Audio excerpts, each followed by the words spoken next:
Through the car window, Eli watched the desert landscape roll by, so familiar and yet somehow more menacing now that he understood more about what had been happening beneath its surface all these years. Celine sat beside him, her eyes fixed on some distant point. The other two girls had been placed in separate vehicles, surrounded by officers taking preliminary statements about the buyers they represented. As they approached the house, the scene that greeted them looked like the aftermath of an intense operation. Sawyer pulled up at a safe distance, instructing Eli and Celine to remain in the car while he assessed the situation. Through the open window, Eli could hear snippets of conversations, reports of resistance encountered in the tunnels, injuries sustained, weapons confiscated. Police vehicles surrounded the property, several police personnel were being treated by medical teams for gunshot wounds, and tactical officers moved purposefully between vehicles. A tense but controlled atmosphere pervaded the scene. Sawyer spoke briefly with the tactical team leader before returning to update them. The tunnels were occupied, just like Celine warned, he confirmed. We've taken 8 men into custody, identified as representatives of the weapons buyers, based on their IDs and the documents recovered. The other 4 were part of Ron Hardahell's crew. Eli watched as the 4 men, distinct from Rooney and his crew in both appearance and attitude, were escorted from the house in handcuffs. Dressed in loose t-shirts now coated with desert dust, they carried themselves with a composed, calculating air rather than open hostility. At the far end of the clearing, Eli spotted a separate police van where Rooney and the 2 guardians of Meta and Katerina were being secured.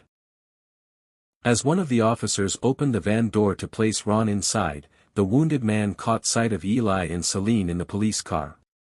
His face twisted with rage, and despite his restraints and wound, he lunged toward them, dragging the officers several steps before they regained control. Once a traitor, always a traitor, he shouted at Celine, his voice carrying across the clearing. You coward! He spat in their direction, then turned to the officers. That girl is Carlos's lover. Just ask her. The officers shoved him roughly into the van, but his words hung in the air. Eli saw Sawyer and several other officers exchange glances, their expressions concerned as they looked toward the police car where Celine sat frozen. Moments later, Sawyer approached, opening Eli's door. Let's talk, he said, his tone neutral but his expression grave. He led them to a command tent set up near the house, instructing them to sit at a folding table while other officers busied themselves with equipment and communications. Tell me everything you know about him, Celine, Sawyer said firmly, nodding toward the transport van where the shouting man was being restrained. This isn't the time to hold anything back. Celine answered without hesitation. That's Rooney, Carlos's most trusted man. Carlos let him handle this operation while he remained at the bar and communicated with the buyers. And what did he mean, Sawyer pressed, about you being Carlos's lover? Celine's face remained impassive, but Eli saw her hands tighten into fists beneath the table. I told you why I returned, to help Meta and Katerina, she said carefully. But I haven't explained the letters you found or how I began communicating with them. I'm listening, Sawyer said, sitting back in his chair. You know I visited Carlos in the hospital, Celine began. One day, I noticed Ron's men following me back to the protection house. They knew where we lived. She took a deep breath. When I had an opportunity, I told them I would stay in contact, trying to gain their trust by saying I'd help Carlos in court. Why? Eli asked, unable to keep silent any longer. Why risk everything like that? I was trying to earn their trust again, to make them believe I was ready to handle the transaction, Celine said, her voice steady but low. I begged them, told them I wanted to help Carlos, but the truth is, I just wanted to save Meta and Katerina. She glanced at Eli, then turned back to Sawyer. The problem was, I didn't know where they were, so I started sending letters, and they sent replies hidden in the pages of the daily newspaper. And once you found them, what exactly was your plan to save them? Sawyer asked, his tone still laced with skepticism. I thought I'd use the weapon on them, then call the police, she admitted, her voice barely above a whisper. I'm sorry. I should have at least informed you about the other girls in the hideout. She paused, her voice growing softer. It's not easy to let go of the past when it's all you've known. Living in that protection house, all the limitations, all the investigations, there were times I thought my life with them was better. Her eyes met Sawyer's directly. But I never meant to side with Carlos or return to Rooney permanently. It was just a constant battle in my mind. And Ron's accusation, Sawyer prompted, about you and Carlos? A flicker of emotion crossed Celine's face, pain, perhaps, or anger. Rooney had been asking Carlos for me for years. Carlos never gave me to him. She looked down at her hands. I owe him that much. Otherwise, I wouldn't be here. Sawyer studied her for a long moment before letting out a slow but heavy sigh. You need to be careful with what you say in front of the judges, Celine. Words can be twisted, and things could turn against you very fast. We'll bring in a teen psychology specialist, someone who can help explain how victims sometimes feel compelled to return to their abusers. I'd like that, Celine said quietly, to understand myself better and to move on. Sawyer nodded, then stood. We'll talk more at the station. For now, Officer Reyes will take you back to the car. As they walked across the dusty clearing, Eli reached into his pocket and retrieved the hair clip that had led them to this place. Carefully, he placed it on top of Celine's hair, securing a strand that had fallen across her face. I know how hard it is to hate someone like Carlos when he's been the only constant in your life, he said softly. You don't have to pretend to hate him for my sake. Celine looked at him, surprise evident in her expression. What do you mean? Now I understand what you said last night and why you refused this clip when Anna gave it to you, Eli continued. It's still hard for you to accept the truth that by helping us, you feel like you betrayed him. Celine was silent for a moment, then spoke so quietly Eli had to lean closer to hear. Maybe he's right, that man Rooney. Maybe I am a traitor. Maybe I came here to get one last look at my previous life. Her eyes met his, filled with a complex mixture of emotions. But I promise, Eli, I never meant to become one of them again. I hope you can understand that moving on isn't always linear. I do understand, Eli assured her, surprising himself with the truth of it. Even if you decide to testify about the good things Carlos did for you in court, that's your right. But you need to be careful how you phrase it, because not everyone will understand your feelings. They reached the police car and climbed in, watching through the windows as Meta and Katerina provided information to officers in the command tent. Sawyer stood nearby, taking notes and coordinating with his team. I can hear them talking about the buyer's base camp, Celine said quietly. The girls are telling them everything, names, locations, how the deals went down. They've caught some of the men, but the leader of the group that was buying from Carlos is still hiding out at the base camp. What they don't realize is their time's running out.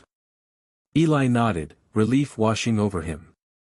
It sounds like they're bringing this whole operation down. Two officers climbed into the car, one behind the wheel, the other turning to speak to them from the passenger seat. We're heading back to the station so you can give your formal statements, he said. The other girls will be transported separately. Celine leaned forward urgently. Please, you have to send teams to those base camps now, before they realize something's wrong and vanish. The girls already gave you everything you need. If that leader gets away, they'll just rebuild somewhere else, and all of this will start over. The officer in the passenger seat exchanged a look with his partner, then gave a reassuring nod. 2 tactical teams were already dispatched, he said. They're moving in as we speak. We're not letting anyone else get away. As they pulled away from the stone house, Eli watched the desert recede in the side mirror. It struck him that healing from trauma was indeed, as Celine had said, not linear. The protection house might be their home for weeks, the legal battles might stretch for months or even years, but the psychological wounds, those might take a lifetime to fully heal. Yet, for the first time since finding Celine, Eli felt a stirring of genuine hope. The road ahead would be difficult, marked by setbacks and unexpected turns, but they would face it together, rebuilding their lives one day at a time, reclaiming the years that had been stolen from them both. As the car sped toward Alpine, carrying them back to a world of statements and proceedings, evidence and testimonies, Eli reached across the seat and took his sister's hand. To his surprise and gratitude, she didn't pull away. "Whatever happens next," he said softly, "we'll figure it out." Celine's fingers tightened around his, the simple gesture more reassuring than any words could have been. They had found each other in the vastness of the Texas desert, against impossible odds. Surely, Eli thought, they could find their way forward from here, two survivors navigating a landscape as complex and unforgiving as the desert itself, but no longer alone.